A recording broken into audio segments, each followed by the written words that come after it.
To put two Big Ten games together like that, of course, big for our program. I'm just talking offensively a little bit on the daylight we had Saturday. Need to be able to run the football. We're able to do that. And, of course, to protect the football. No turnovers, of course, would be defensively. Need to be able to stop the run. Not give up any big plays. In the last 2 weeks, we haven't given up a lot of big plays. And take the ball away. All the things that you need to do. First game, I think, of the year, we got all of our defensive goals. So a lot of good things with that. And, of course, Blake Hayes, just a weapon that he brings to our football team of making them go the distance. So a lot of good things happened. Had a few injuries from the game. Jamal Woods didn't finish the game. While they didn't play. Hopefully we get some of those guys back and get ready for Rutgers this week.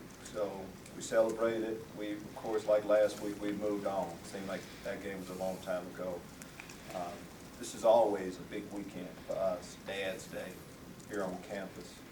Our guys are really excited about that. A lot of pressure that comes into walking into the stadium with your father or somebody that's representing in that role for you. But to be able to get 3 Big Ten wins, of course, is big for our program right now. Take your question. Lovie, what would you say is the difference between the team week 3, 4, and even 5 to this team that's won back-to-back? Could you characterize it? Well, I think with every team, I mean, you start off and you want to get better as the season goes along. I mean, we're building a program, and when you build, you would like for it to be a finished product right away, but it normally doesn't happen that way. We learned an awful lot, lost some tough games early in the year, but we've been talking about making improvements and seeing signs of being a good football team. And once you start the second half of the season, you should see more of those signs coming into play, and that's what we've seen. Lovie, some of the guys that have been around the program for a while, like Dele Harding, Trey Brown, Stanley Green, how have they stepped up during these last couple weeks? Those guys have been stepping up throughout their career. It's not like these are guys that all of a sudden start doing what they're supposed to do on a daily basis. They've been doing that. They have big roles for us. Yes. Dele Harding, of course, being the quarterback of our defense. But we have a group of guys that have been doing what they're supposed to do for a long period of time. It seems like more things are going our way a little bit right now. So the chemistry of the team is have you seen that kind of come together all year? And also, how much does the Smith Center play in this? Because you guys are together. I think everything that's happening is playing a part in us getting better, seeing signs of heading in the right direction. Smith Center, of course, is a big part of that. It's a new day. The expectations, of course, were raised once we moved into it. And I think just for the players to come to work every day, come to school today, come get into the building every day in a place like that makes you put your best foot forward. And then, of course, other things. And we talked a lot about what we need to do to continue to get our program up on top. And new facilities were part of that, better product on the football field. And I think we're heading in the right direction with both of those. The newcomers, the transfer guys you get in, seemed like everybody else kind of welcomed them, and did that help? How much is that? Yes, when you go out and bring in grad transfers, you need immediate help with support, from some guys. And deal with their play on the field, but behind the scenes also. All these guys we talked about are team players and filling their role, helping out. Lovie, is there an update on Ricky Small share with us, or do you feel like you can get him back? Is there an update? It's getting better. We don't actually practice today, so I'll be able to tell you a little bit more a little bit later in the week. Of course, when a player doesn't play, is concerning, and that's the case with Ricky. Coach, you down in the line of scrimmage on both sides of the football. How much credit should we give Coach Hernandez for these guys ready, late in the season, so we're able to ready to go? All right. Coach Hernandez has an important role in our program, with our program. He has to get us stronger, mindset, all of that. He does a great job. I've talked about that. We did. We had success on both sides of the line of scrimmage. We needed that going into the season. You know, Big Ten play, that's going to come into play. So yes, you need a strength conditioning program that you feel like will get you ready for that. In a new building with the latest and greatest, all of those things help, yes. Is there a difference when you come in as a heavy favorite as opposed to when you come in as a heavy underdog as a coach? Well, I think as we continue to build our program, we got to be able to handle these situations. It's one thing to be big underdog. Last week, not so big of an underdog. And this week, we're not going to be an underdog. But that all goes along with it. But none of that should affect how we get out there. We went back to work, we celebrated a victory, enjoyed it, and then it was on to Rutgers. We respect them. They played good football. Their best football they played last week. So that's, we've been favorites against them in the past, and they beat us a couple of years here. So we're playing a Big Ten football team. It's definitely capable of beating us, and again, we need to play our best ball like we needed to last week. You missed a lot in young players a couple of years ago and many years you've been here. Is that starting to show itself, and how is it showing itself? Well, yes, we did invest in an awful lot of young players because that's what our program, we're in a position where our program said we needed to do that. And we knew then that we were going to take some lumps, and those guys were going to get better each year. That's what's happened. They're older. They're not seniors, but they're older, and we should get better play from them, and we are. They're running, as we started the season, I talked about one thing I was excited about. Those young players now control the locker room. That's a good thing for Illinois football. Lovie, turnovers way up this year. I know that's something that you've always worked on a lot. What's kind of maybe the biggest difference? Turnovers, you said? Yeah, Explain that that. turnover number. The Just the turnover- number of turnovers this year for the Okay, defense. all is right. up. Defense is the takeaway. I don't Takeaways, understand yeah. Sorry. that part. Keep going. Now with it. Keep going. So takeaways up this year. I know that's something you like to work on. What's maybe kind of the biggest factor in kind of the improvement in that category? Well, as you said, we work on it. We stress it. We're constantly talking about it. Our guys understand that. They understand that we can't rely on the offense turning the ball over. And it's part of our DNA. We think this is what we have to do to win football game. And just talking defensively, I think to a man, you talk to a defensive guy, one of our goals each week as we start is to take the ball away.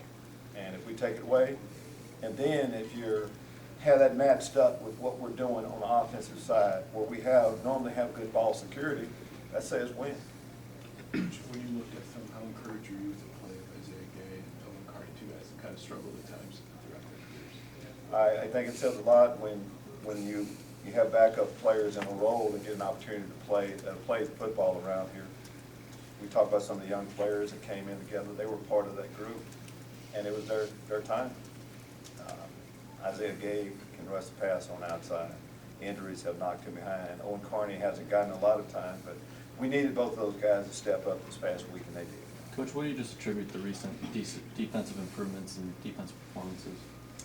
I don't quite know. I just know it's not like we weren't practicing back then when we weren't playing as well. And we're practicing hard right now, too. But I think sometimes, it takes a while. If you believe, we've stayed the course. You stay the course on when you believe something. It has a proven success rate. I think that's where we are. The guys are buying in more. They're older. They've seen more situations. All of those. And we're can't take too much time figuring that part out. We're going to go back to work tomorrow. And there are a lot of mistakes that we made in this past game that we need to correct. It just seems like you guys aren't missing as many tackles or have been these last 2 games. Is there anything you did to shore that up with just execution? And again, I wish I could give you, I know y'all expect me to give you, we did this, we changed up that. We have tackling drills. We've been going over throughout. We harp on it. We work on leverage, all those things that you need to do to try to avoid it. And then also, personnel-wise, we've had some changes. I think it helps when you get a guy like Stanley Green back that's played a lot of football. You get your two safeties that you started the season wanting to play together. I mean, that has helped a little bit, too. And just getting the secondary solidified as much as anything. Because in the end, when you're giving up a lot of explosive plays, it's going to come to the secondary to stop that, and they've done a good job of getting them down. Well, because Sydney's season was delayed a little bit with that hamstring. How's he progressed as the season's gone on? If you go all the way back, you know, he came into training camp the year before that, late. Just a young football player that needs time to develop, and he's gonna get better every time. But all of the traits you're looking for in a good safety he has. He's aggressive, he can tackle, he's good ball, he has good ball skill. So again, sometimes it's a matter of time. You have to bear with the guys as they grow to become really good players. Coach, you talked about the second half of the season and being able to flip the page, and in the second half you are now 2-0. How proud of you of your guys? You know, play through adversity, a couple tough losses, but be able to flip the page and now have a successful second half so far. Well, I just know that we had to do that, and that's what life tells you. You can't, live in the past. We knew we had a second half of football coming up. When you have disappointment early, it's not the end of the game. I just try to compare, make a comparison in a football game. If you're behind at the half, what has been decided? Nothing really. It's how you perform that second half of the game, and it's how you perform the second half of the season. Our players buy into that. It also helps when you come out in the third quarter and you play well right away. You get some momentum going, and that's where we are. All we've accomplished so far is we have momentum in the second half. And we have to ride this momentum is what we have to do. What have you seen from our offensively, defensively? What impresses you? What do you think you can explain a little bit? I know they had a coaching change and Right. some different things have happened, but, defensively, they haven't changed schemes. And same athletes are there. And offensively, there has been a change, I think, especially of late. When you have a head coach who had the quarterback in high school, they have a history together. And when you have a quarterback, I think he ran the ball over 20 times this past week. Quarterback ran the ball a lot more this past week in the offense that they had, and they put up the most points they have all year. So I assume we're going to see more of that. But just like we're talking about, you have to grow, and each week you find out a little bit more about yourself. One of the best offensive linemen, offensive tackles we'll play against this week with them. So good talent. We'll need to play better ball, and we played some of the time this past game. Coach, what do you see now with Calvin Avery as the season's gone along? It seems like with some injuries and guys getting moved around, he's had a chance to get some more reps out there, and just what you've just kind of seen out of him.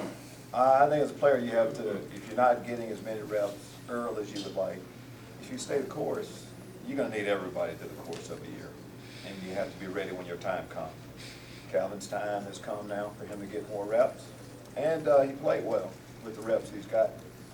Again, another running team that's going to, try a power game against us. You need big linemen like Calvin. We'll continue to play him as long as he continues to make plays and continues to improve. Is that like a mentality thing? Have you seen the mentality switch with him? Because he's a young guy, he's kind of energetic and stuff, but have you seen him kind of lock in and dial in with what he wants from your defense guy? Yeah, he's been, he's been good the entire time he's here. We have a high standard for him, and we really love how somebody is practicing and playing, they start. If we don't, there's something there that we need to take care of, and that's the case with Calvin. But if you hang in there, you eventually get a chance, as I said, and that's what's happening. And when you get a chance, you need to perform at a certain level, you continue to play. It's kind of simple as that with all positions. Well, you mentioned staying the court, turning the page in the second half of the season. With a young team, a little older now, still relatively young, was that you kind of passing on that message to stay the course with the older guys? Well, I said, I'm just going to stop you there. I said, Hobart, and our coaching staff is passing that message along, absolutely. And our older players, we should hope that's the case also. I guess it's just kind of assumed that, when you have a big win, that you keep reliving that win forever. I don't think that's the case. And I think guys can get better and enjoy those wins when they come, and realize when you're not an underdog anymore, that you can handle that too. And that's what I think our football team is there in these situations. Yes, we're constantly talking about every situation that you can think of. We're constantly talking to the team about that. Absolutely. Lovie, with the message that you have been bringing since day one, have you seen any change in, not necessarily buy-in or effort? I know you said that's there, but just belief in themselves and belief in what they can do, or is this just the fruit is showing itself now? Well, I think, I can't say that the guys haven't believed the message on how we presented it. But I think it helps with the message when you have success, when you win games. Yes, that helps when you upset people, big wins, and follow it up and win a couple in a row. All these things help when you have success.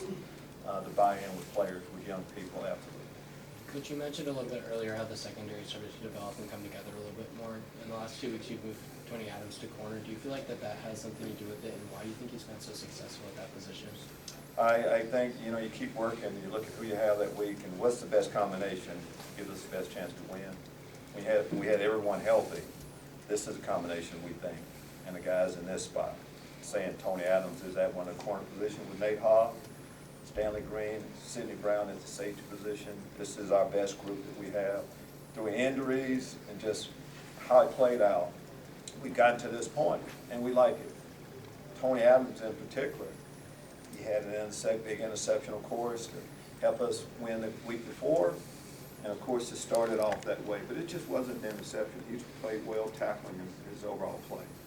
But Nate Hobbs hasn't had as many big flash plays, but I think he's put together his 2 best games of the season these last 2. Coach, earlier this morning, Governor Pritzker supported the Student Endorsement Act for name, image, and likeness in Illinois. Do you think it's time that these players start getting some? I'm in favor for the players getting as much as they possibly can. All of us. It's America, right? I'm in favor of everybody getting as much as they possibly can. How's that? Thank you very much. All right, thank you.